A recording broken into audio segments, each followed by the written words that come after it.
কুমড়োর ডগার চচ্চড়ি খেতে কার কার ভালো লাগে তারা কিন্তু অবশ্যই এই ভিডিওটা দেখবেন। আমি কিন্তু কুমড়োর ডগাটাকে একটু সিদ্ধ করে নিলাম। আমি অধীরজ চলে এলাম আমার ঝটপট কিচেনে আজকের রেসিপি নিয়ে। আলু আর বেগুনের মধ্যে কিন্তু আমি নুন আর হলুদ ভালো করে মাখিয়ে নিলাম। সাদা তেলের মধ্যে প্রথমে কিন্তু বেগুনটাকে ভেজে তুলে নেব। এই অবস্থায় তুলে নিয়েছি। এখন গোটা জিরে আর একটা শুকনো লঙ্কা দিয়ে দিলাম।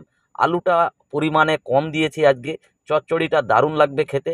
আমি আলুটাকে ফ্রাই করলাম, দিয়ে দিলাম কাঁচা লঙ্কা, একটু রসুন বাটা আর আদা বাটা। বন্ধুরা খুব ভালো করে একটু নেড়ে চেড়ে নেবেন। এরপরে দিয়ে দেবেন একটা বড় সাইজের টমেটো, পরিমাণ মতো নুন, হলুদ আর জিরে গুঁড়ো দিয়ে ভালো করে নাড়তে চাড়তে থাকবেন।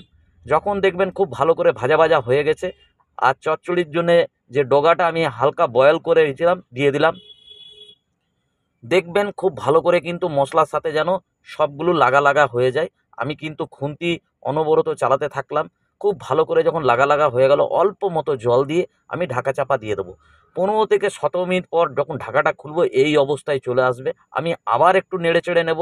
যখন দেখবো আলুটা ভালো করে সিদ্ধ হয়ে গেছে, আমি কিন্তু বেগুনগুলো দিয়ে দেবো। আমার কিন্তু আজকের চচ্চড়িটা দারুণ হয়েছে বন্ধুরা।